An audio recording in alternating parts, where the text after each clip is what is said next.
Good day, everybody. Randy Franklin Smith here. We've got an awesome topic to geek out on today, and that is DNS and how the bad guys are using DNS more and more, and then what we can do about it. First of all, I just want to thank LogRhythm for making today's awesome real training for free possible. And I've got here some pretty good experts on the stuff we're talking about. Erika Noerenberg, who's a malware analyst, and Rob McGovern as well, who is a really awesome security analyst. Guys, thanks for helping me put together even the training part of today's webinar. No problem. Glad to be here. Yeah, thanks, Randy. And hey, one of the things we're going to be using today is Netmon, and there's actually a freemium version of that, right? You want to just talk about that real briefly, Rob? Sure. Netmon is our network monitoring platform for LogRhythm. Our freemium version is a full-featured version of the product. It has a few limitations on bandwidth and storage, but otherwise you can do everything with it you can do with the commercial version. I've got the link up on the screen and have another link at the end of the presentation to be able to download and play with it. So we're pretty excited to be able to use our tool for looking at DNS. It's the best way to understand network traffic is to start capturing it and looking at it and running queries on it. And you have a couple of choices for doing that, of the extreme side of figuring out the dark, mysterious Wireshark from the very beginning, or being able to look at some nice dashboards, and hopefully we can use both tools a little bit to showcase network analysis here.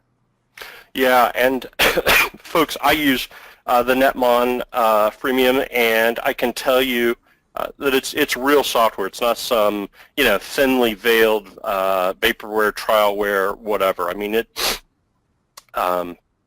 it's legit software. So I no reason not to get it and start using it. And we're going to show you just a few ways to scratch the surface with what it can do today. So let's look at what we're going to talk about today.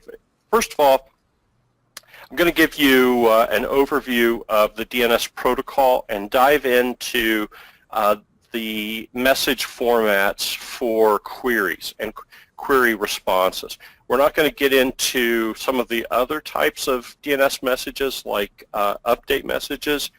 DNS is not just a read-only protocol. You can also use DNS to do dynamic DNS updates over the network. That's not what we're focusing on today, because primarily what the bad guys are abusing and using today are just the queries and query responses.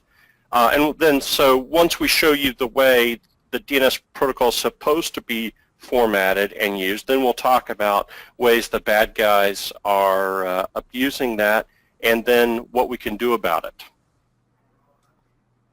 Okay, so folks, no surprise to you, right? The DNS is primarily about converting DNS domain names, domain names to IP addresses.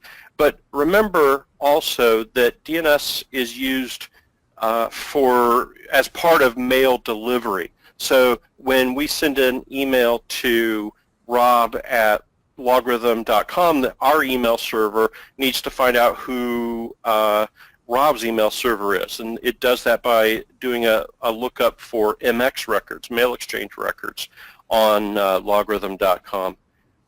DNS is also used to publish email policy in terms of like the sender policy framework.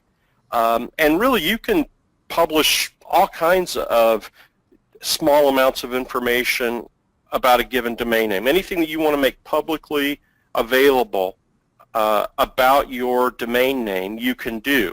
As an example, this is how Link, or now it's called Skype for Business, works over the internet. You publish your session initiation protocol endpoint and stuff like that.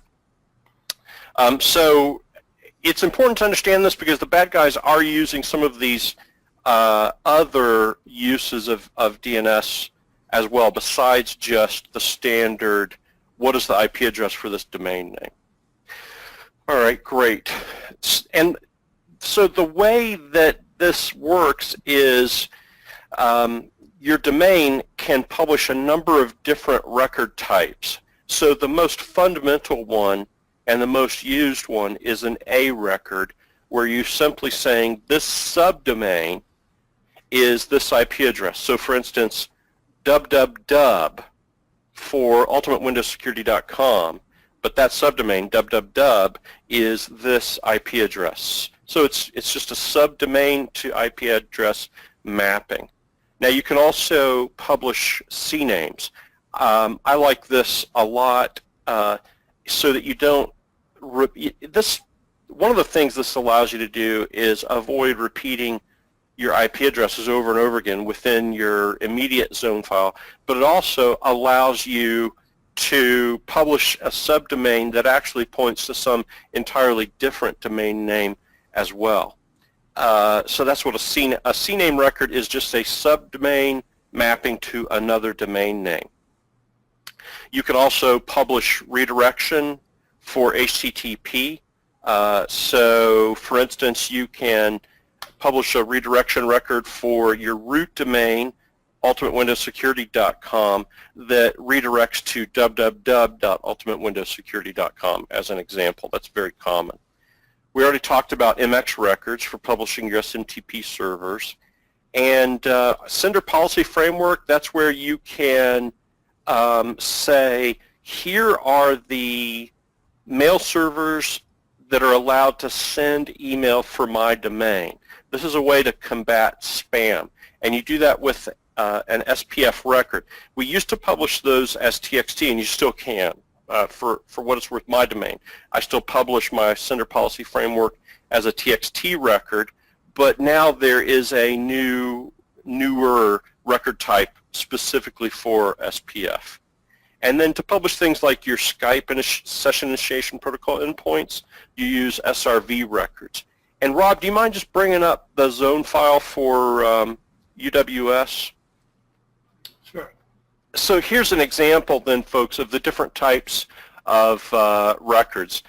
You see all my CNAME records? I've got all kinds of servers out there, and most of them point back to other A-name records. So, you know, if I go to files.ultimatewindowsecurity.com, that and a bunch of other things just resolve back to my A-name record, UWS3, or my subdomain, UWS3, which is published up there as an A-name record. So there you see how both A records and C-name records work. And if we go down, you can also see my MX record. So that's where I'm publishing where to send email, the email server, and that incidentally is like Office 365, what they provided me. And then you can see in TXT the SPF record for this. And what I'm saying there is, this is another nice little shortcut. This is just specific to SPF, but you can say, look, I don't want to repeat my whole SPF list of authorized servers. Just use whatever specified for MontereyTechGroup.com, and that way I only have to specify it once. And if you go further down under SRV records, you'll see, maybe I didn't capture that, Rob, but that's where my Skype stuff is published for SIP. But just wanted to show folks like an actual example of a zone file. And what you're looking at there is my DNS provider, DNS Made Easy. And no, I'm not worried about you folks knowing any of this because, Rob and Erika, DNS information is very public anyway. Right, it's all up there on who is. I think one of the things that's worth repeating is TextRecords. DNS is a really old protocol. It's one of the ones that came out of the 80s, like ICMP and TCP and a few others. It's been around for a really long time, and that the text record structure was a way to provide scalability and future growth, but it didn't really have a good solid definition. So for a while there was a transition saying text records should just be SPF, and then there's a push to move SPF to its own type of record that never really took off, and now it seems like all the SPF stuff is back into text records. Yeah, that's interesting because Nolan is saying that SPF records are deprecated. TXT records are correct for SPF. I'll have to check that out. I wouldn't have anticipated that. It's one of those wonderful things where the the ivory tower computer networking guys will have some argument about it, and they may or may not think about the security implications of it, and it kind of has gone back and forth because we've seen this with other protocols as well. Huh. Well, that's cool. But TXT records are an awesome way. I mean, I'm getting ahead of myself, right, Rob? But I mean, TXT records are an awesome way to send back all kinds of information. Absolutely. Because it's free form and it's not super long, but you can stuff some information in there for sure. And that's what we'll show you today. Well, anyway, let's now. So that's the static data, record. Now let's talk about the protocol. So here's a typical DNS story. The user at their browser enters in www.ultimatewindowsecurity.com, and what happens is their browser sends that to the local DNS client in the operating system of that computer. That computer then says, okay, well, who is my DNS server based upon my DHCP or static IP configuration? Oh, okay, it's probably going, on a Windows AD-centric network, it's probably going to be your domain controller or your AD DNS server, whatever, however you guys have designed it at your network. But your client only knows to check with that. So it sends a query message to your DNS server locally. Now, your DNS server is either configured to forward, your DNS server on your internal network is either configured to just forward that request to your ISP's DNS server, or you might have configured your local DNS server with root hints as provided by, I think it's ICANN or IANA, whoever it is. But here's the list of the root DNS servers for the whole internet. It's kind of wild, and this list is pretty static. This hasn't changed in quite a while, but there's your list. There's 13 of them, and there's really a whole cluster of servers behind each one of these IP addresses, but they're run by different folks, like from VeriSign all the way to ICANN and the Department of Defense and certain universities and so on. But what the DNS server does is it keeps track of who the DNS server, the start of authority, is for each top-level domain. And so the root DNS server is going to know that, okay, for ultimatewindowsecurity.com, that's either going to be NS0, anywhere between NS0 and NS9.DNS made easy. And that's, you record that on your domain name, not even on your, on your domain registration, who your DNS servers are. And so then the DNS server goes to DNS made easy and says, okay, give me the IP address for www.uws.com, and DNS Made Easy supplies that information, which gets sent all the way back to the client, and then the client opens up an HTTPS connection to that IP address and specifies the domain name in the header in case I'm hosting multiple websites at that address. Rob? Yeah, this is interesting and challenging all at the same time, because as you look at this, there are at a minimum 3, 4, 5 places where different servers, different systems, some in your control, some not in your control. If it doesn't find it on one of the root DNS servers, it'll bounce from there to other DNS servers asking, can you tell me what this is? And that's both wonderful for discovery. It makes it a very, probably the ultimate peer-to-peer network. But it also makes it a little bit risky from a security perspective, because it's the ultimate peer-to-peer network. You really don't know where those requests are going and who's going to give you the definitive answer. That's right. Or correct, I should say. And then in terms of just IT operations, you run into all kinds of scenarios where each of these layers can cache those queries. Yeah. And how long the cache lives and time to live and There's all kinds of interesting opportunities there for both normal use, operational misuse, and security-driven misuse. Those are good points, and maybe we should also point out while we're here on this slide that the client typically should only be sending DNS traffic to your local DNS server, and that can be valuable for detecting the kind of stuff we're talking, the nefarious use of DNS that we're talking about today, because it's a recursive protocol. Go ahead, Rob. Absolutely, for both, especially malicious, but also even just unintentional systems. We had one of our employees have set up a netmon at home and was looking at heavy DNS traffic that was hard-coded to 8888, which is Google's DNS server. And it turned out he had just set up, I think it was Rainbird sprinklers with a wireless application that he could log in from his phone and turn his sprinklers on and off. But the code in the sprinkler system bypassed the local DNS with a hard-coded query to Google. And he had happened to have blocked that. So the sprinkler system was just thousands of times a second spamming out DNS requests that never got anywhere. Oh, that's so weird. Yeah. You wonder why it would do that. That's just such poor practice. I don't know, but some developer thought it was the right thing to do, and it got shipped.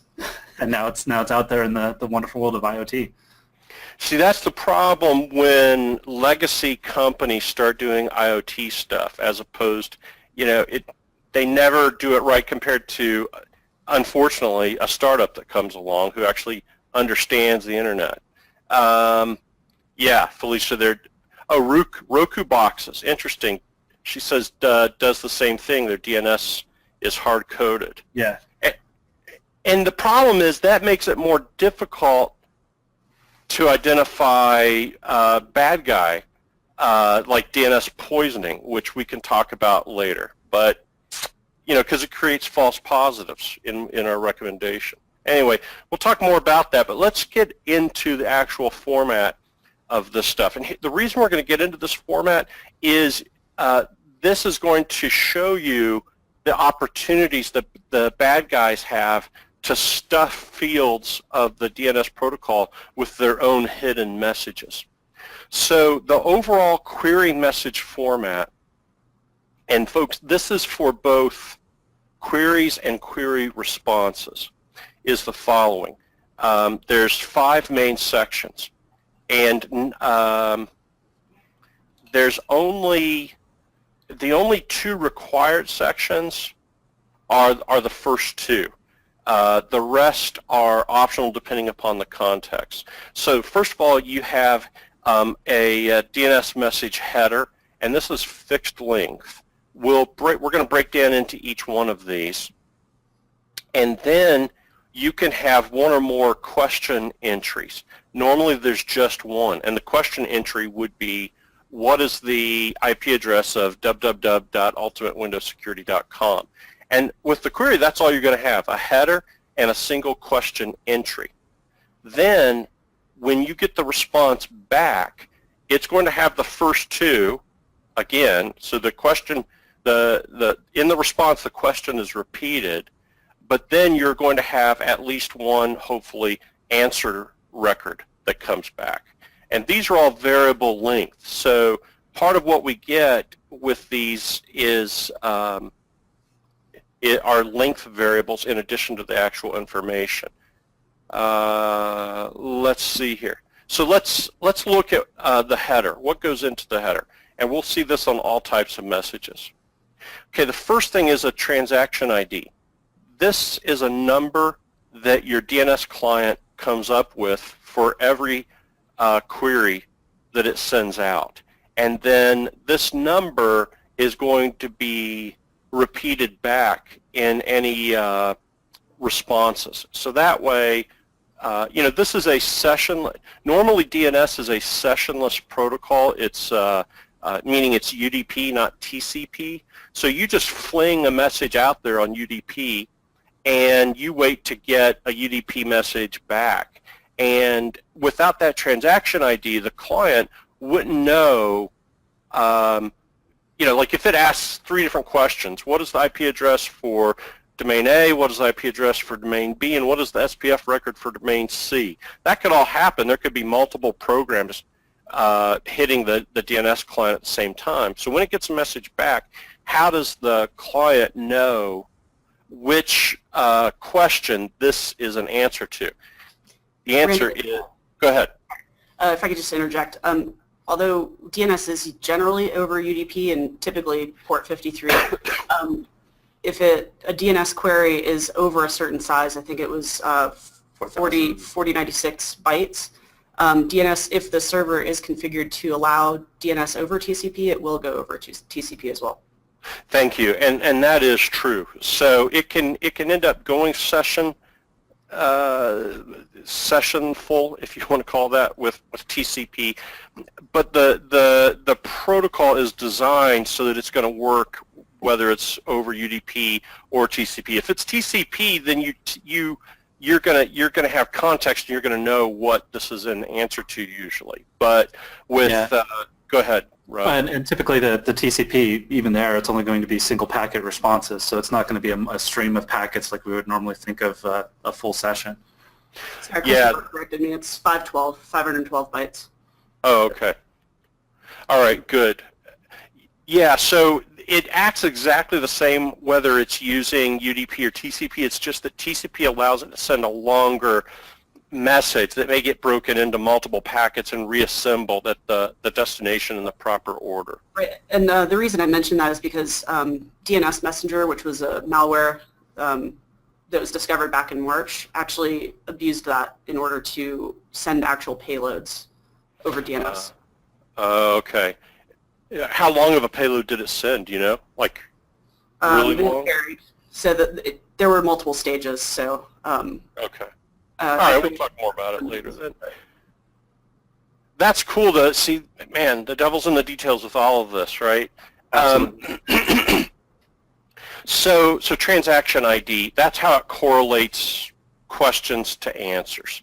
Now, then you're going to get a 16-bit field with different bit flags, and the biggest one in a query, well, the first one is important. In a query, the very first bit is either going to be, I can't believe what I was about to say, Rob. I was going to say the very first bit is either going to be a 0 or a 1. It's going to be a 0 if if it's a question. It's going to be a 1 if it's a response. Okay. Then the other important thing is typically recursion desired will be set to 1. Meaning that you ask, the client only has to go to the local DNS server and just wait for it to reply, as opposed to it sending back a pointer to another server and so on and so on. Oh, by the way, Jonathan asked, is transaction ID random or sequential? That's going to depend upon the client. I don't think it's specified in the IETF protocol RFC, but maybe you guys, maybe Erika knows, or Rob. I'm pretty sure it's not sequential because that would expose all kinds of other things going on. So yeah, I'm pretty sure it's just a random GUID for most of the ones I've seen. All right, and then oh yeah, they say it's randomized. Yeah. Thanks, Christopher. Locally, of course, yeah, random to the local DNS client. Right. Okay, and then the return code that's going to be important also in responses that come back. Like, what if you query a DNS name that just doesn't exist? Okay, now the final... One of the things I absolutely love is that you've got a 3-bit field in the flags that is reserved and has been there since the protocol originated, has no assigned value to it yet, but every system out there has to account for those 3 bits. So this is the kind of thing that I just love in like ICMP, DNS, all of these fundamental protocols to our system. It's one of those ways you always find the devil in the details. Somebody can use those for something, because I'm not sure whether any systems are actually checking to see if that actually has a value or not. They're just skipping those 3 bits. Yeah, that's a good example of something that when a malicious actor abuses these protocols, here's a field that most systems are going to assume, because it's always been reserved and always set to 0, they're probably going to assume that it's going to be 0. And so that's an opportunity, although this is only 3 bits. You know, it could be used as an ID or some sort of flag for the malware, a simple command, anything like that, and a lot of systems may not check for that. Totally. I mean, it's another place to hide information, and it's not even necessarily that they assume it's going to be 0. They just, like, it doesn't matter, and so they're not going to bother to even look at that. They're just going to pass the whole 16 bits in one operation. Yep. No, Randall. Let's go back to that for just a second. Randall says, I'm confused. You said the flags field is 3 bits, but it says 16 bits. No, we're saying the overall flags field is a total of 16 bits. But what we're saying is request response is the first bit, then operation code is the next 4 bits, and then... So I was only speaking of the reserved flag specifically. Which is right. I'm just answering him, though. So you see reserved is like 3 bits out of that overall 16. So we're taking that 16-bit field and dividing it into smaller fields. Some of them are just 1 bit, some of them are multi-bit. Okay. All right, cool. And then the last thing I want to show you is there are 4 more 16-bit fields that come after this, which are record counts. So the first one is how many questions are in this message, how many answers are in this message, and how many authority resource records and how many additional resource records are in this message.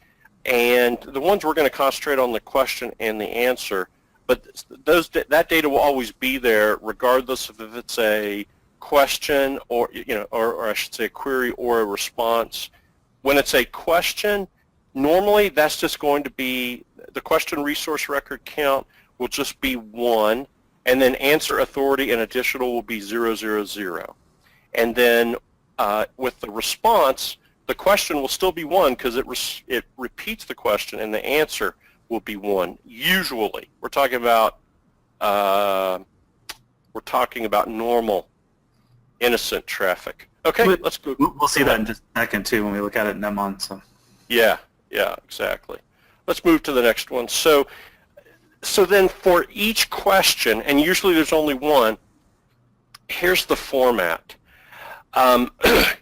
We get the name of the domain being queried.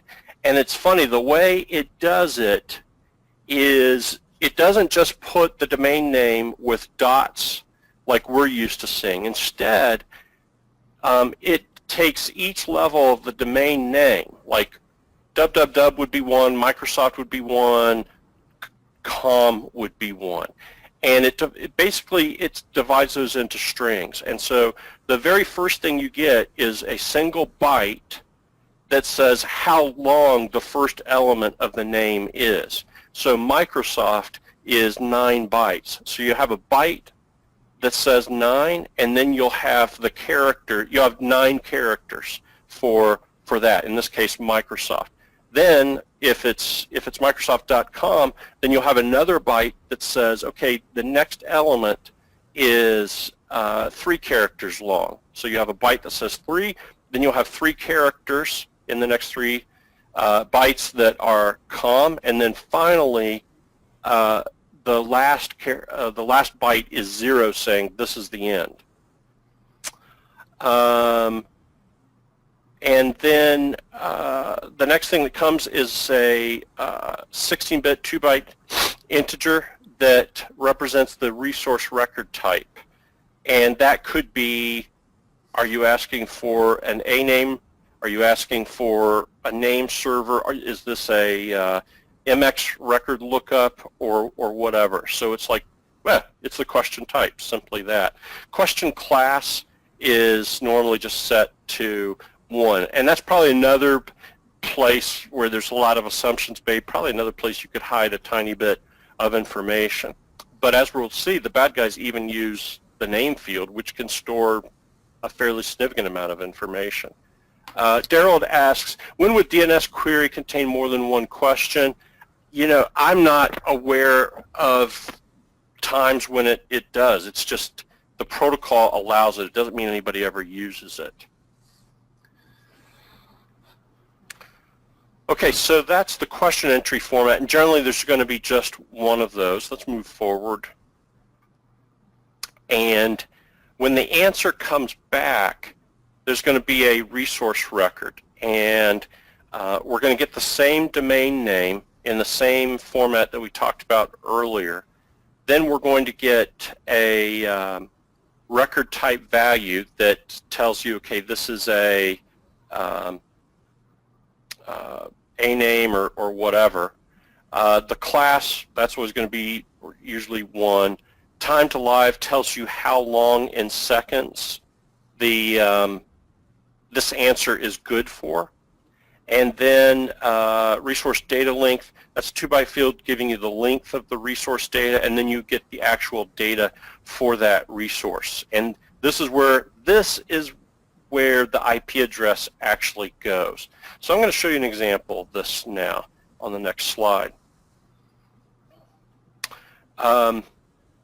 Here's an example query. This is basically what it would look like if we do a name query for www.ultimatewindowssecurity.com. So first of all, we got our transaction ID. That's some number arbitrarily chosen by the client. Then we're going to have some flags. We know that the very first bit 0, is going to be 0, which means query.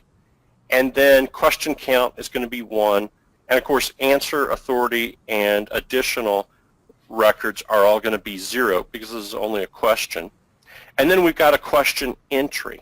And the first thing we say is, okay, the domain name we're asking for, the first element is 3 characters long. Those 3 characters are www. The second element is 23 characters long, and that's Ultimate Windows Security. And then the next element is 3 characters long, which is com, and hey, that's it. That's the 0 byte. Then we say the question type is A for host record, and the question class is always 1. So what do we get back? Let's look on our next slide.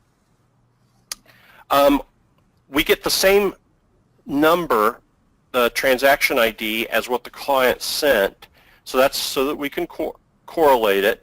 And then our flags, the important thing is bit 0 will be 1 this time for a response, and there may be other bits in there too, such as if it was successful or not.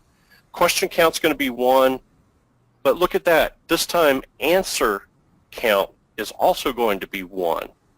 And I would imagine if it didn't get any information back, answer, like if the domain name doesn't exist, question or answer count, I assume would be 0, and the flags would tell you that it failed. Not sure. I haven't looked at a failed one before. No, you got it right. That's what they look like. Okay, and then we've got that question entry. It just repeats what we asked. So for whatever reason, that's stuck in there.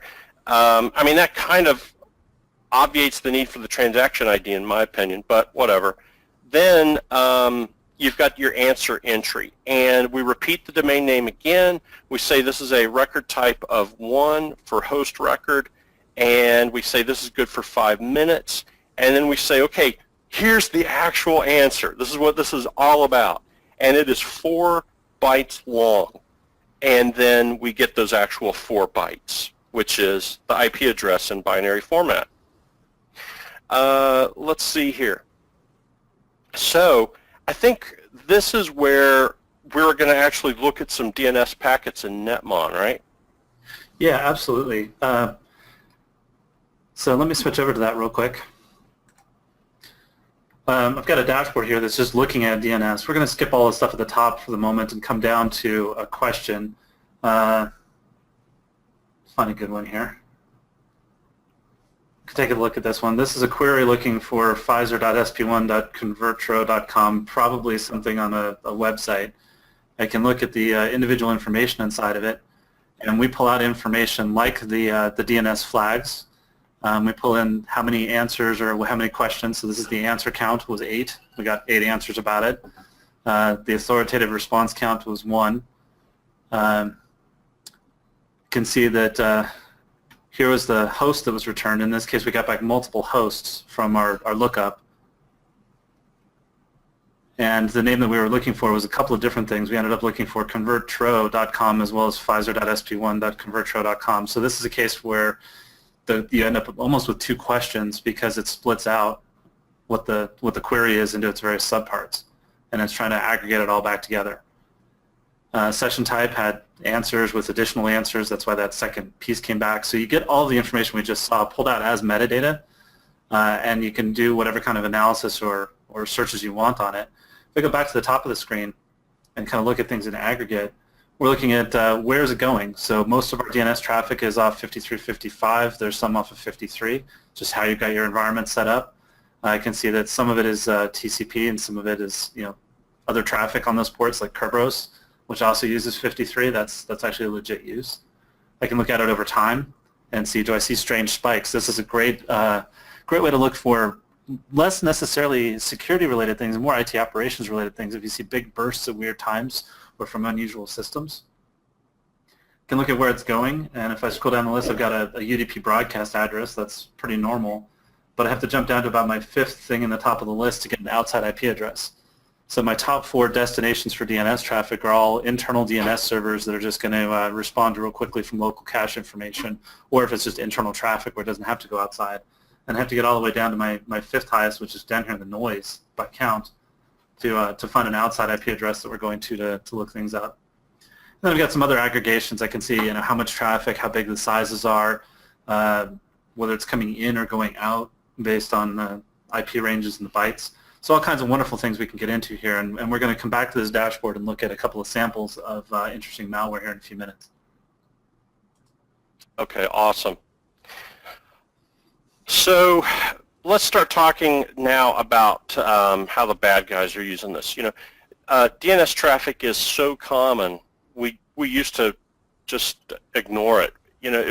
Who would have, I guess it's a bad thing to say now, but who would have thought that you could use DNS for bad, but you really can, and the bad guys are doing just that. And there's two main ways to abuse DNS, and the first way is simply using DNS for what it was originally intended for. If we look at the next slide, and that is just to be able to find your bad guy server. So let's say you are malware that has infected somebody's endpoint at the victim organization, and so your malware needs to find its needs to find its command and control server. And you don't want to hard code that IP address because by the time this software activates, it may have gotten shut down, or you may have had to move it. Who knows? So the bad guys just used DNS the way everybody else does to find their server. And so that's not a misuse of the protocol. It's just a use of the protocol for its intended purpose, but by a bad agent. So we started monitoring for that. We started putting together threat intel lists that included not just IP addresses, but domain names that were known to be bad. And so then the bad guys said, okay, well, we're going to start dynamically generating domain names using an algorithm known both by our client and by our command and control server, as well as whatever infrastructure we're using to register domain names. And so we start getting these really weird domain names that don't make any sense. They're not, anything recognizable that you would pick for a domain name, which is very unusual because the whole point of DNS and domain names is to give, human memorable names to IP addresses.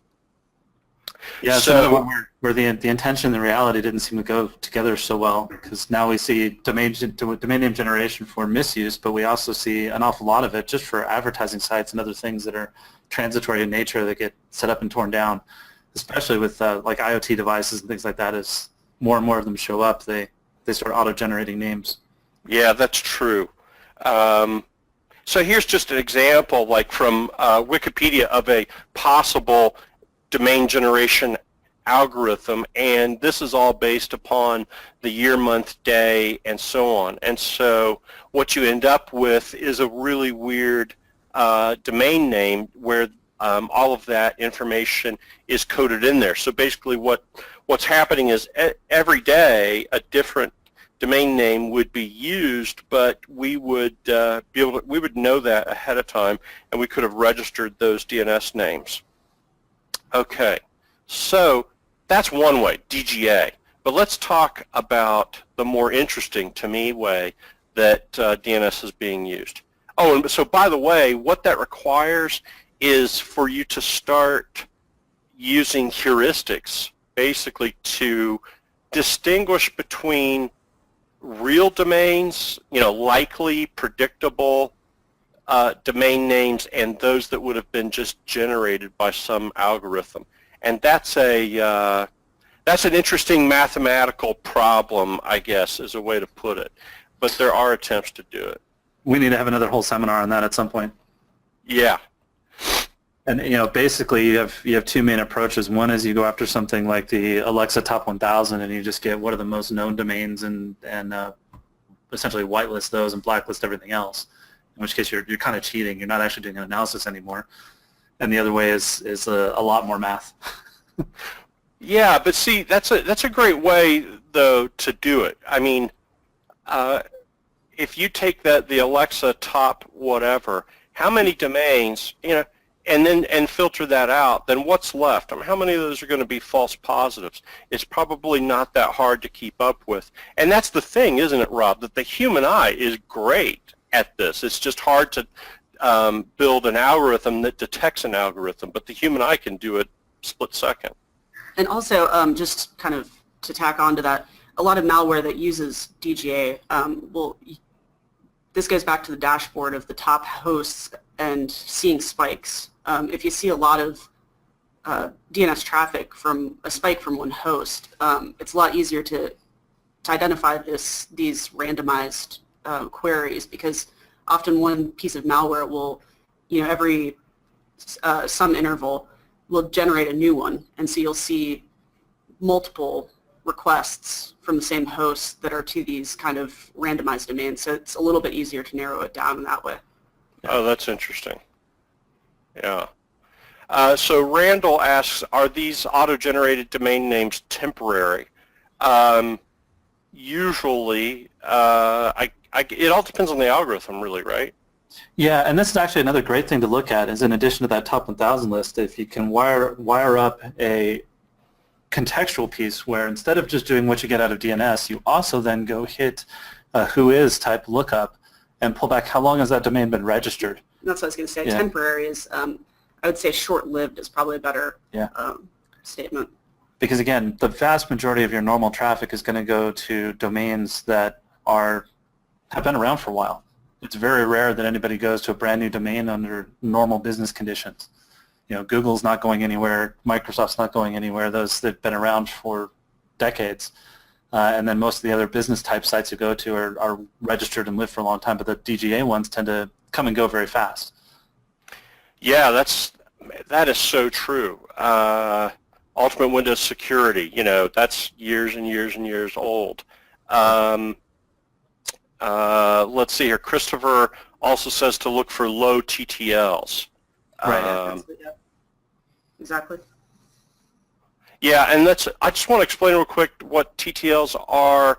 I glossed over it maybe earlier, but when you are setting up your own zone file, you need to think to yourself, like, how long might this, how frequently do I change the IP address behind this domain name?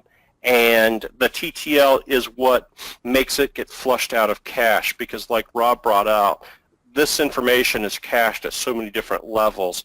This is a way that you can ensure that, if you think, like, this is really important if you have a failover plan to move a website to a failover server.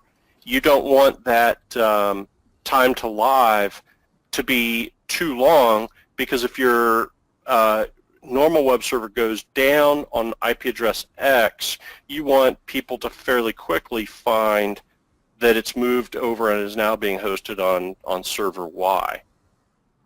Yeah, and time to live is important, but because again there's so many different cached spots, and you can do different things like tell a downstream cache not to keep it. So it is something to look at, but it is not really a necessarily high value indicative of something going wrong. So like as an example in this dashboard, I just added the time to live field in the table, and we've got numbers ranging from 15 minutes, whatever 1,955 seconds is. I can't do the math that fast in my head. But then there's also a bunch of zeros where our local system said, nope, not going to cache it, so you're automatically going to go outside to find it again. Yeah. And that and so many other things are the problem that do create challenges and false positives, like somebody else brings out that some legit programs like WebEx, well, it says randomly generate domain names.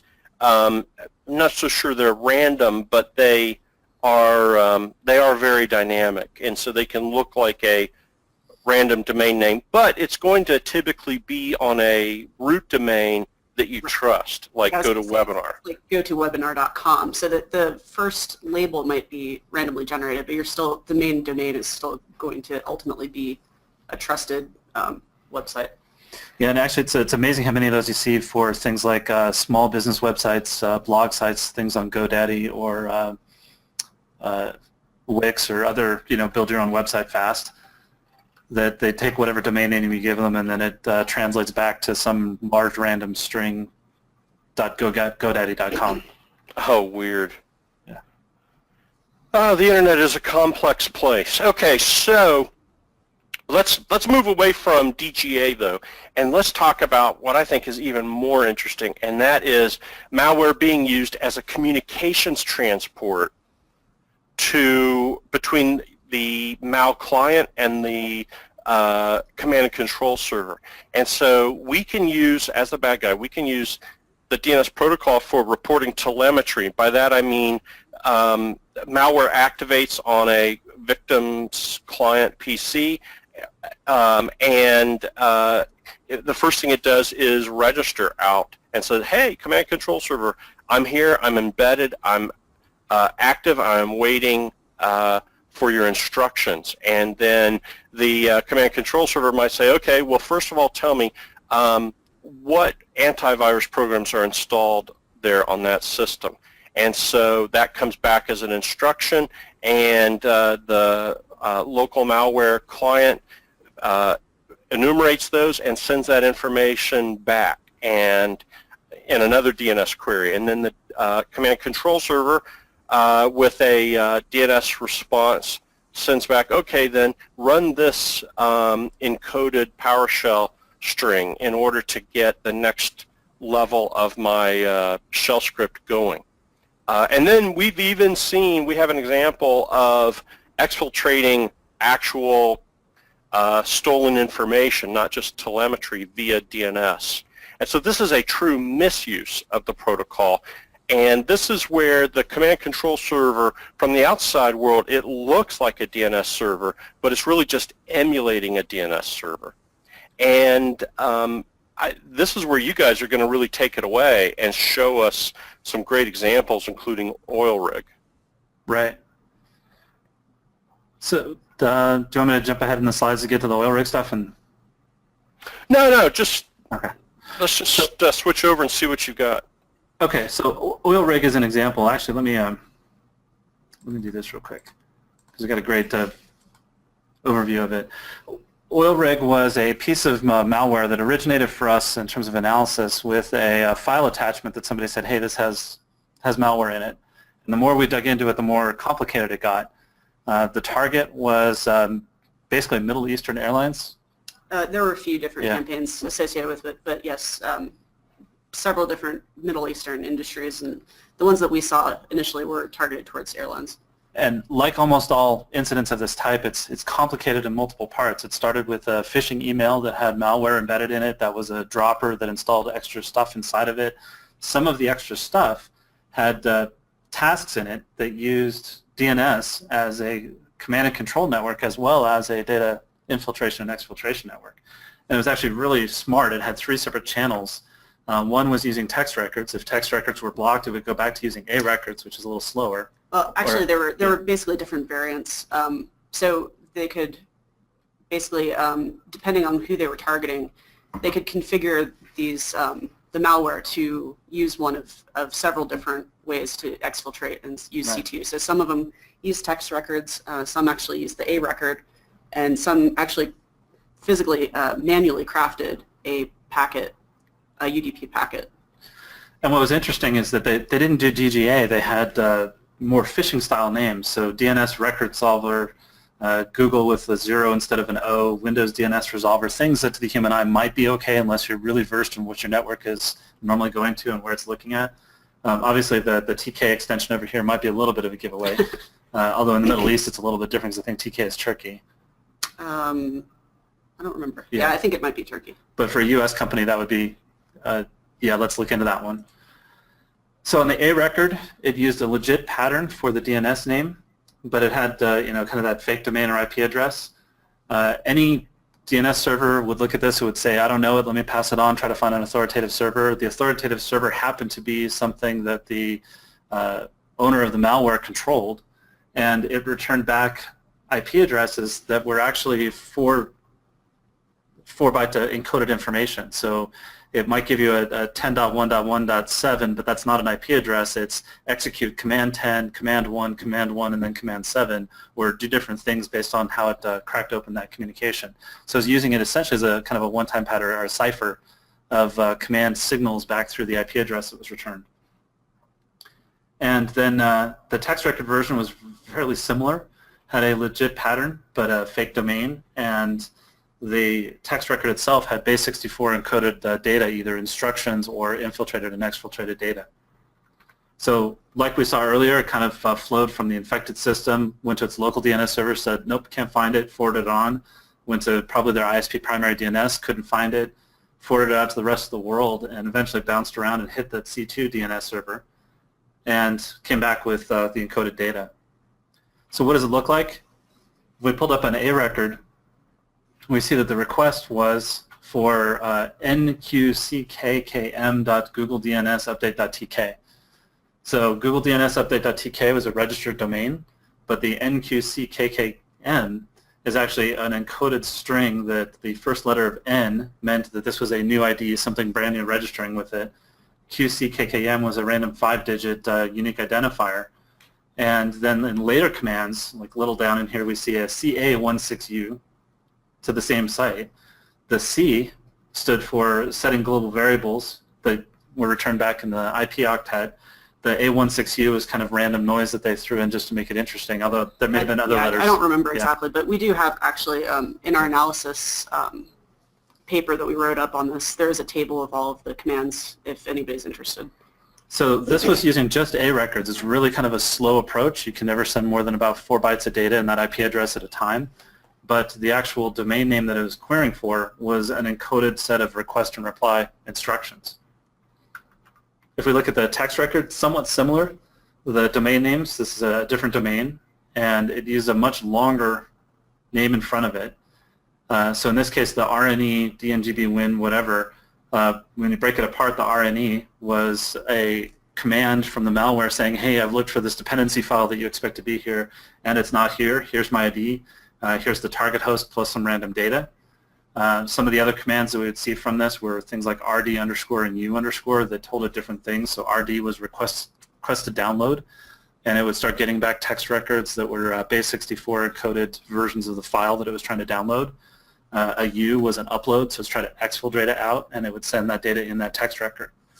So again, the domain name that was being queried is actually being used as the C2 channel of request and response. There's data encoded in the IP address, there's data encoded in the text record potentially, and there's other places where there's every byte that they could get, they were shoving information in about either what was on the environment that they're in, what should they upload, what should they download, how should they configure themselves. There were timing signals embedded in this of when should certain actions happen.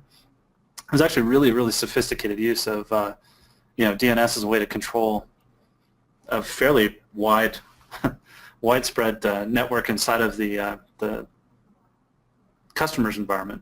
I guess you can call it customer. Yeah. Well, and like I mentioned earlier, DNS Messenger, which was a malware that was found back in March, they abused this text record and actually sent. Somebody was asking earlier that the stage 4 was actually about 4,900 bytes, which flowed over into actually TCP rather than UDP. So it was able to send an entire payload just through the text record. Yeah, so the one that we were just talking about, OilRig, you can get, I've got the link. Yeah, I put the link in the questions in the chat as well. DNS Messenger was one that we were just talking about. Here's a report on it from March, and if you scroll kind of all the way to the bottom. Purple, keep going, right there. So there's an example of the actual payload being, if you click on it, it should make it bigger. Yeah, so it's the actual payload, as you would see in Wireshark, being passed through the text record. And if you close that and go to the next one, this is how it would look in the bottom pane of Wireshark. So you can see the text records being passed. Right. So and then the C2 can reconstruct that basically, or not the C2, but the client, the malware client. So this is an example, and we see this a lot with other kinds of tunneling protocols like ICMP tunneling, where both the client and the server are using the protocol, but they're not designed to use the protocol the way it was meant to be. They're sending legitimate traffic, but it's not used for legitimate purpose. So you can see that this is broken up into a whole bunch of text records that were sent back because there's a very long text record. So yeah, probably a TCP channel. Yeah, it actually passed it, so being over 512. Yeah. Another one to take a look at, if you remember from this time last year, everybody was talking about the terabit per second DDoS attack that was going on that hit a DNS server. So you can take down different parts of the system by just overwhelming these environments. DNS isn't particularly well gated in terms of how many requests per second or what you have to do with the requests.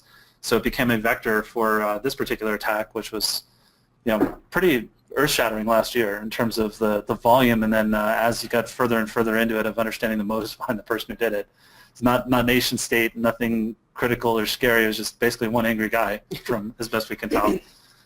And then if you're really into this sort of thing and you were paying attention even just 2 weeks ago, had an announcement of a buffer overflow in the Windows DNS client. So if you paid attention to WannaCry, you've kind of got a little bit of a scare in your heart of yet another classic old critical protocol that has undiscovered buffer overflows that have probably been there for 20 or 30 years. This one, to my knowledge, has not been widely weaponized yet, but it's just another good case of get your patches up to date, because these protocols, even though they're old and well known, they still have issues in both the client and the server side. So I know we're running right at the edge of time, Randy. I don't know if we want to jump back and cover anything else we missed, or we just wrap up about why we want to look at DNS. Well, no, our webinars are advertised as 90 minutes, so we've got Okay. we got plenty of time. So, Wow. sorry. So let's show them as much good stuff as we can, and also, especially just Netmon, because Netmon can do a lot more than just DNS. All right. So, in fact, James says, "Yeah, I want to see some of Netmon." Yeah, that's SIM question as well. yeah. So to get into Netmon, then I'm going to slow down. You can keep in memory what we just showed you. We'll come back to a lot of it.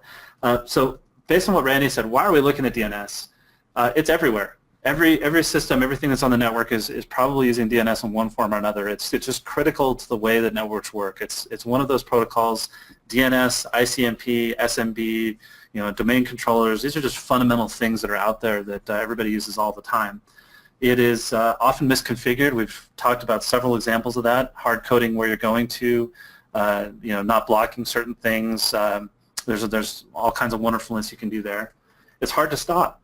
DNS, like I said, it's critical. If you're just going to have a browser that goes to Ultimate Windows Security, you need to know what Ultimate Windows Security is. So if you've configured things well, you can route it through well-known local DNS servers. You can do some proxying kinds of things. There's wonderful stuff for home environments. Anybody who's really into playing with Raspberry Pis, check out something called Pi-hole.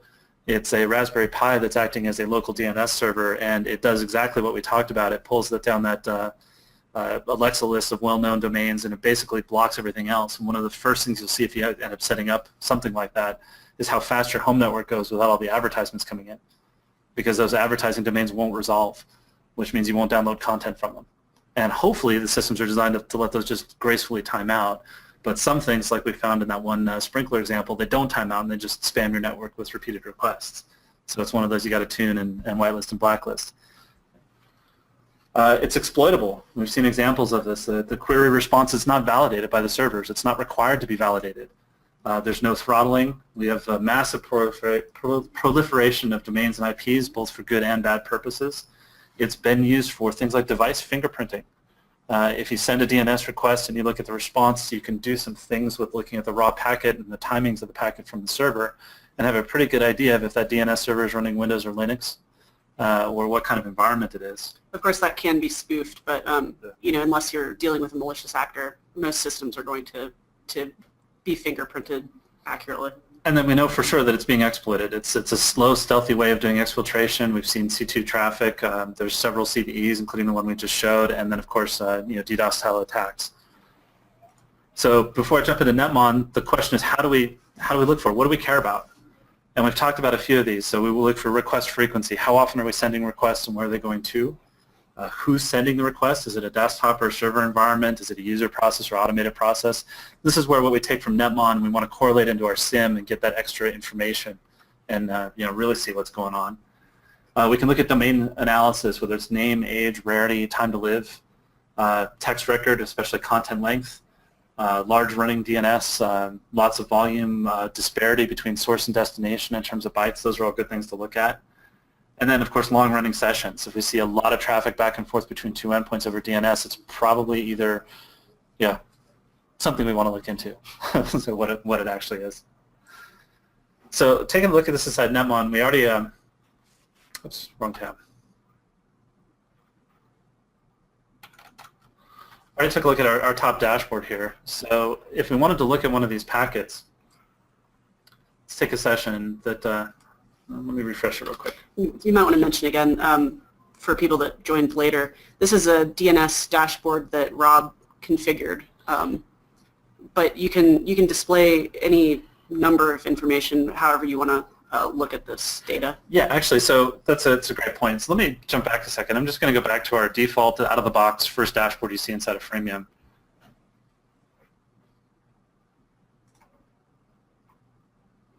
And the very first thing I'm going to do is just application DNS. Application. There we go. Spelling. Spelling matters. Spelling and math is not happening today. So here's my DNS traffic. I can see, again, where it is over time, what's the total volume of DNS traffic. If I scroll down to my table view, I don't have a whole lot of DNS-specific information here, but I can expand one of these sessions and start seeing information about it. So in this case, this was a UDP DNS session. I can start doing things like look for the host, which is which server was responding to my DNS. I can look for the name that was returned. I can look for the query. Some of the other things we pulled out in terms of flags. So I've got my DNS flags that will show up if it was a response. This one didn't happen to be a response. I can get the various counts, so the name server counts, the query counts, the authoritative counts, and all those sorts of things if I really wanted to. Section type is going to tell me what kind of response it was. Reverse address, so if I asked for a domain, here's the address that came back. Response time, which is optional field, so sometimes it's actually returned right and sometimes it's not, and if it's not, you end up with this 1970 number. So kind of wonderfulness of this. And then, of course, things like the TTL. So I can add these to my table just by clicking on the little table view here. And I can start seeing things like, well, what was the query? So in this one, this was a reverse query. I was actually looking up 95.137, sorry. And this is, again, one of the funky things, is if you see this kind of a query, it's actually a reverse lookup. We're trying to find out which domain is associated with this IP address. And this went to ina.org, which was one of the things that we saw early on in the list of valid lookups. Most of these are internal. Great example. I have a default system out there somewhere that somebody didn't change the thing that says change this, which is the DNS name. So a great operational use case. I probably want to go track that one down and say, yeah, if it says change me, that really means you should change it from the security practice. If I'm capturing DNS traffic on any of these, I'm actually going to turn on my captured field here. And in this case, I can, let's see, make sure I find a good one here. I can just download that PCAP. And in a second here, I'll get a zip file that has the raw PCAP. And then we can open that up, in Wireshark or any other tool that we happen to like. And also we can replay it back through the system later on. And I wonder if I just lost my network. Here we go. So here's my zip file. And here's the PCAP. I'm going to open that up in Wireshark. And it's a DNS session. I can see I got 2 queries and 2 responses right in a row on the same system. So I did, a reverse lookup for 161.95, 137, and then a reverse lookup for 141.2, 138. Got the responses back in both cases. So in this case, their IP addresses, they're 10 dots, so they're internal. So I'm not sure why this would have gone outside unless somebody just typed in a bad IP address. But I have that same information inside of Wireshark that I had inside of Netmon, so I can see number of questions, authoritative responses, authoritative name servers, all this wonderful stuff that was in here. And then we can drill into it further. So a good example to take a look at is kind of other ways to. So somebody asked about not seeing any columns after session in Netmon. You add those as you. Oh, sure. Yeah, so in your default view, just what I did was I expanded my view, and if you hit the little toggle column and table, it's adding those extra columns to the view. Those are temporary. If you design your own dashboard, you can then choose which columns and save it as a more permanent view. And now I just lost my train of thought. Sorry. No problem. So I'm going to go back to my DNS dashboard here. I'm going to take this dashboard and I'm actually going to post it out in our community later this week so that if you wanted to download and use it in Freemium or in a production environment, you absolutely could. We can do things here like filter off any of our lateral traffic. So I'm going to ignore anything where the DNS request just was from an internal system to our internal DNS and strip all of that out and see what changes. So I can still see that there's probably some misconfigured things. So I have some, this is one of our QA boxes. I happen to know that one pretty well. I still have a change this that's broadcasting out. So probably not that big of a deal, but here's some that are going outside. So I went to msugaapplimg.com. Domain name generation, probably not. I bet if we really dug into this, I'm almost certain that what we'd find is that this is some sort of advertising site. Yeah. This is one of those false positives you'll see a lot when you're analyzing DNS, is advertising sites look like malware sites. Akamai, we know what Akamai is. It's basically a web traffic or a network traffic. I just forgot what the official term is. Sorry, I was answering a question. But they're a well-known site for us, and again, a1051.b.akamai.net is probably safe. It's going basically through a web proxy. WPAD, well, these are queries looking for wireless protocol systems, a bunch of VMs. Here's a Google Mail at google.com going out. So interesting things you can find in here. And again, the challenge with hunting in DNS is, in my experience, it's not the greatest primary hunting source because there's so much noise in it and there's so many advertising sites. It's good to get a good baseline and kind of understand where things are, but usually hunting in DNS is something that for us has been more of a secondary task. Something else twigs us that says, hey, something weird is going on here, and then I'll go look in the DNS as a part of the follow-up rather than necessarily being a primary. Erika, do you have that? Yeah, no, I would agree. Usually, even spikes in DNS, you probably have an alarm that goes to your SIM, but a lot of times it's going to be led from something else. You see a rogue process or spike in network traffic in general from a host, from one host to one destination or something like that leads you. Another dashboard that I like to show that's just a built-in Netmon dashboard, and this one you'd find in any Freemium or any install, is our destination ports dashboard. And it's almost universal that you'll see port 53 somewhere in your top ports, and port 53 should be DNS. In this case, it's 99.55% DNS. So DNS itself may not be the issue here. It may be something using port 53 because they know it's likely to be open. Right. And depending on how you configure your firewall and how smart your firewall is, you can allow DNS traffic over 53, you can allow TCP, you can allow UDP, or you can just allow anything TCP or UDP over 53. All of those, unfortunately, are fairly common. So I'm going to drill in on this real quick and then exclude well-known DNS traffic. So in this case, what I'm going to see is that that 0.45% of all traffic running over 53 that is not DNS, most of it is, well, actually, some of it is Kerberos, which is actually okay. But then I've got a lot of unclassified TCP traffic. This is something that to me is automatically suspicious. I'm going to quickly look and see, is it internal to internal or is it internal to external?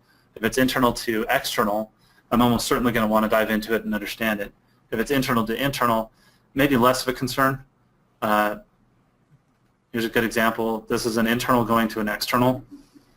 Probably worth looking into. I happen to know what these are because I seed this data into our environment.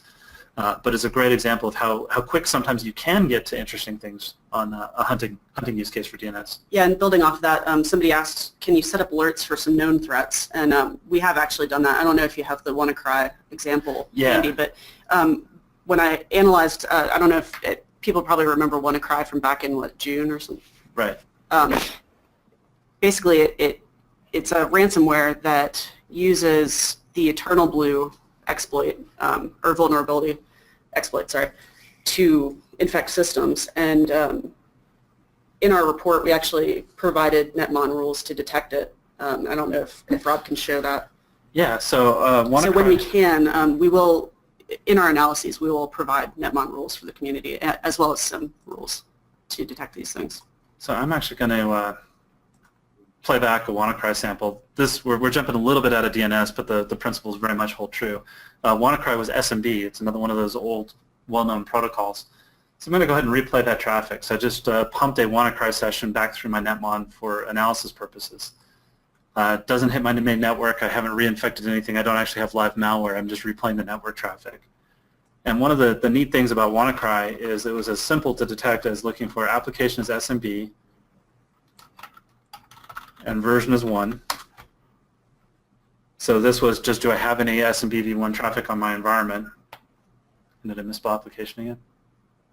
Yeah, you're good. Okay, so I definitely have SMB v1, and the next thing that we learned was commands. I'll have to look it up.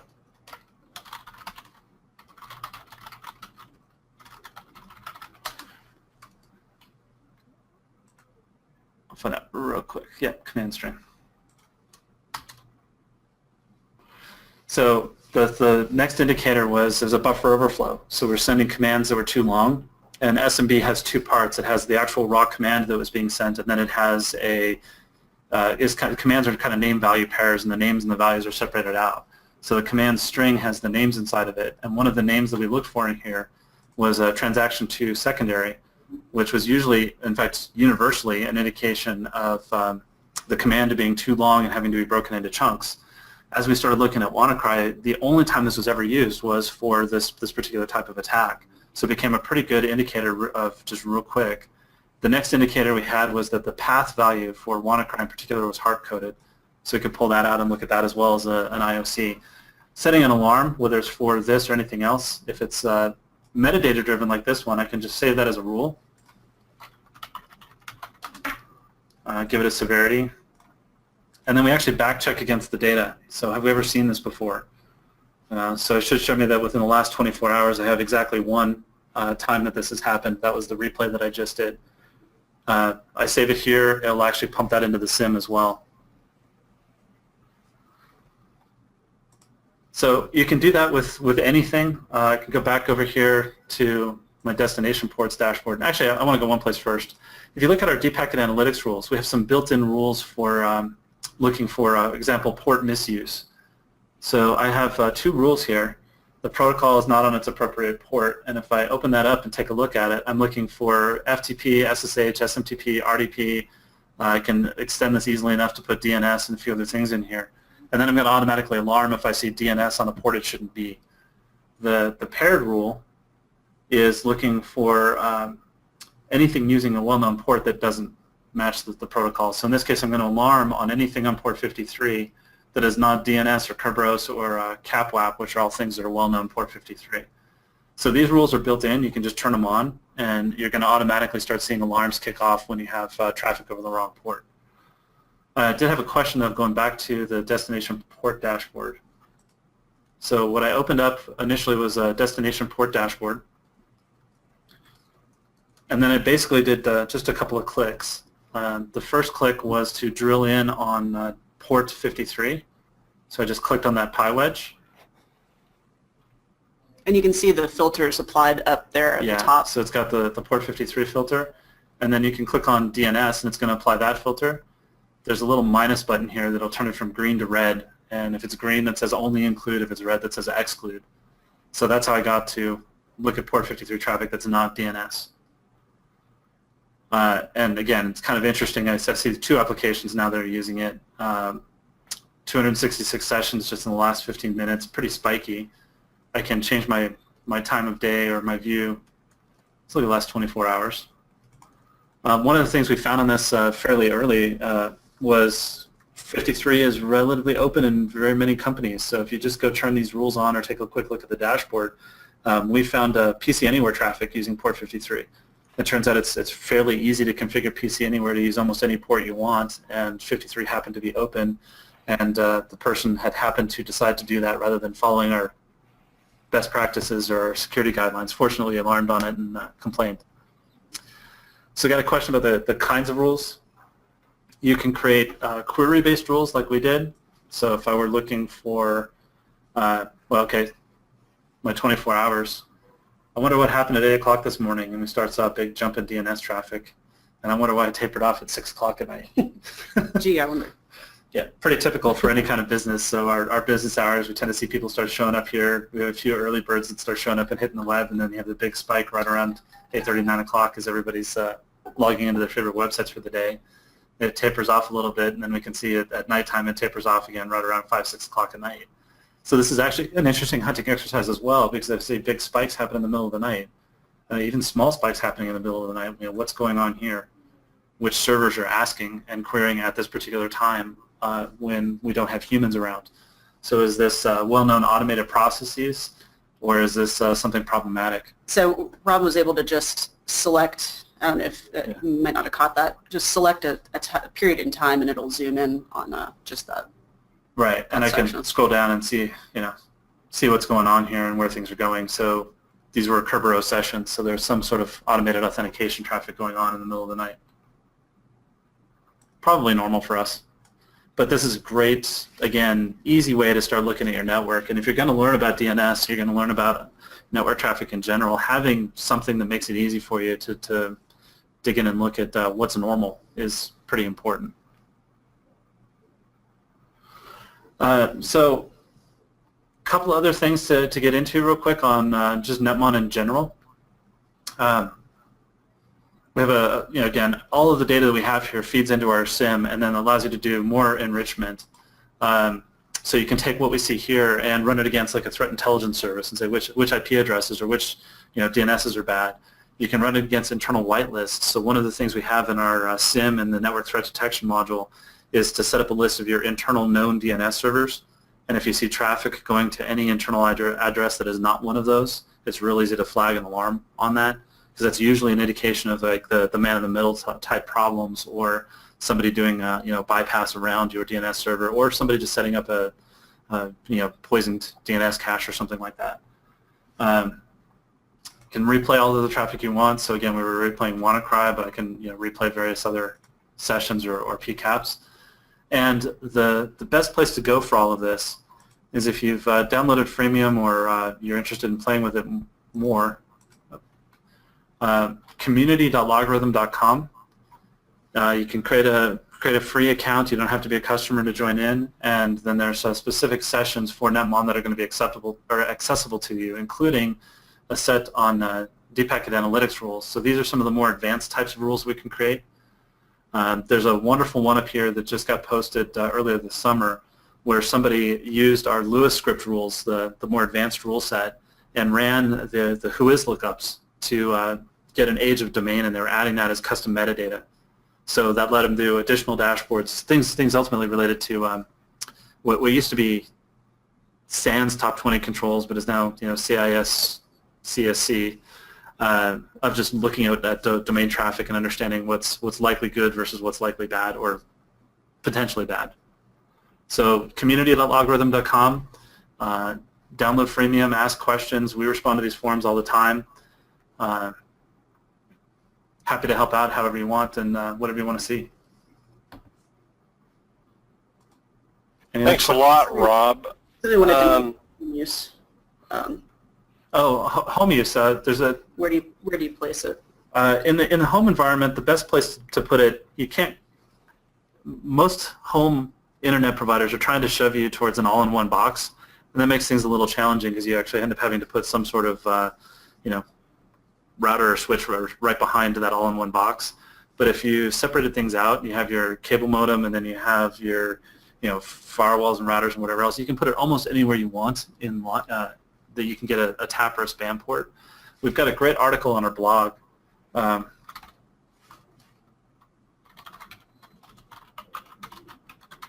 That talks about setting up what we call the Netmon Mini and how to deploy it in a home environment. And we've used this quite a bit.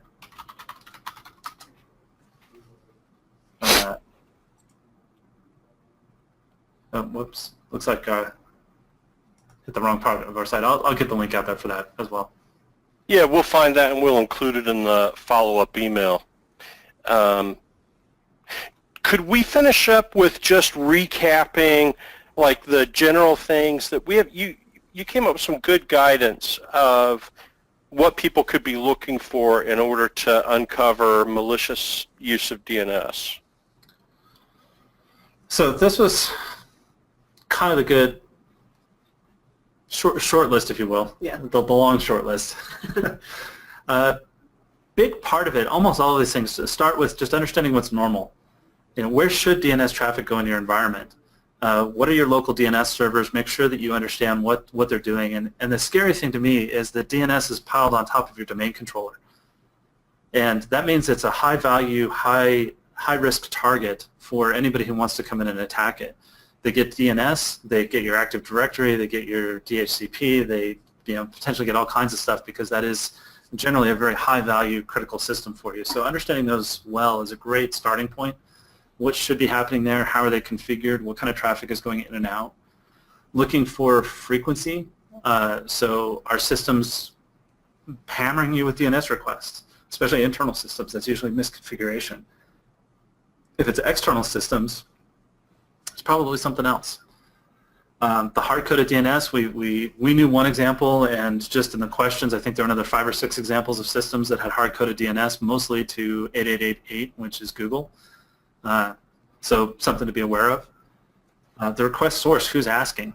Is it coming from a browser session? Is it coming from a server? Browser sessions are where we expect a lot of DNS. Email systems, we expect a lot of DNS. We don't expect a whole lot of DNS necessarily from like your production web server. It shouldn't be reaching out to various domains at all. So if it's starting to ask a lot of DNS lookups and queries, it's a good thing to go look at and figure out why. User processes, automated processes, this is also a time question. Are you happening during normal work hours? Is it happening off hours? I have seen environments where a DNS server was misconfigured to basically dump its cache at midnight, and then they had somebody, clever IT person, had populated a script of these are the top DNS we tend to go look at, so every night he dumped the whole cache and reran a lookup. So from 12 to 12:05, you saw a massive number of DNS requests from an odd server, but that was just his automated script trying to warm up the network for the next day. I don't know how well it really worked, but it certainly was an interesting exercise by the time we tracked that back from the security team to the IT team to the individual, and it was some intern that had done it as a thing. We've all run into situations like that. Domain analysis is fun, but this is where you really need to go from just capturing the traffic to augmenting it with other information, either with a SIM or with some more advanced rules of being able to pull in all the who-is information. So what's the registry? How long has it been registered? When does it expire? That's not in the DNS network traffic, but you can get there by having those host names and IP addresses. We've got a question. Oh, sorry. Sorry, several people were asking about DNSSEC, and would that prevent it? Should we be advocating it, and so on? So in terms of would it prevent us from being able to inspect the traffic, no, because DNSSEC is backward compatible. It doesn't encrypt data, it signs the data. So there's your answer on that. Erika, what were you going to say? Oh, no, I was just saying there was another question about what rights Netmon needs to be given. Yeah, Netmon's completely out of band. It's passive, so we're just reading off of a tap, a span, port mirroring type situation. So we don't actually need to be deployed on an Active Directory or on a domain controller. We're just going to look at whatever it's sending over the wire. So from a Netmon perspective, it's about, on the one hand, it's the easiest thing you can do because you're just passively looking at the traffic. On the other hand, that means you need to know a little bit about your network environment, about how to either where to tap or how to configure your switch or your router to have a span port or port mirroring. True. And, related to that, Alex asks about DNS logging and that is hard to do on Windows DNS servers. I hear you, Alex, because it's actually a debug log that you're getting that you've got to turn on. And then the thing is like 99% probably of the DNS queries on a Windows DNS server are just to local stuff that you probably don't want to know about. And really this speaks to using something like Netmon to track DNS traffic on your network because of two things. First of all, it's a pain on Windows DNS servers. Second of all, you're going to get a huge amount of noise data about just local queries to stuff on your own network. But the other thing is you're not going to see DNS traffic that bypasses your DNS server, which can be the most important possibly. Yeah, and that kind of goes back to the point that we were talking about too, is if your Windows DNS server is probably your Active Directory server, it's probably your domain controller, it's got a lot of powerful things that are running on it, and if you drop DNS into a debug log with the volume, kind of the normal expected volume of DNS requests, you're going to rapidly fill up the drives with just logs. And if you're trying to send those logs or have those logs be pulled by another system, you're going to start stressing out your domain controller in ways that you probably don't really want to. Yeah, so you're going to see data you don't want, and you're not going to see data that you do want, the And you're stuff gonna that pay high bypasses. cost. Yeah. Yeah, and a high cost, exactly. All right, great. Do you guys see any other questions that we need to answer? I have one other question about using Netmon for just normal traffic analysis, and absolutely. DNS is a special case that we're playing with. I don't have any alarms going. We do all kinds of analysis inside of Netmon. One of my favorites is whether you allow it in your environment or not. How many? Oh, nobody's listening. Oh, I can't type. Gotta get more coffee in the morning. Just looking at time wasters. So how much Pandora, how much YouTube, how much Giphy, how much peer-to-peer traffic do you have going on in your environment? Giphy would be a problem for us, I think. Yeah, Giphy is always a problem for us. We allow it on our network, but it's kind of always fascinating to see just how much bandwidth it takes. Yeah. Yeah, I don't have a PCAP showing a DNS tunnel at the moment. I have some great ICMP tunnels. I actually am in the middle of writing up a blog post on DNS tunneling, so that should come up in another month or so. Okay, stay tuned for that. Timothy wants to make sure he can get that dashboard, so can we include that in the follow-up email we send out? A link to that? I'll definitely be posting it to our community site. It's not set up in a way that it's easy to just include in an email. Okay. community.logrhythm.com. Yeah. Let's see here. Tripathi asks, is there a way to optimize DNS debug records? No, not really. I think there's a need. I'm interested possibly in the future putting together a utility, folks, that monitors the debug events and then only writes out like stuff you really want, like outbound queries from your DNS server to answer unresolved queries, for instance. But that's vaporware at the time being, for the time being. Well, I think we're at the end of our time, and I think we caught most of these questions. folks, we hope this was valuable to you today, and nice job, Erika and Rob. Thanks so much for your material and for making today's real training for free possible, and for making such a powerful tool like Netmon available. Thanks, Randy. We enjoyed being here. Yeah, thank you, Randy. Have a good day, everybody. Look for the follow-up email coming out within a day or so. Take care and bye-bye.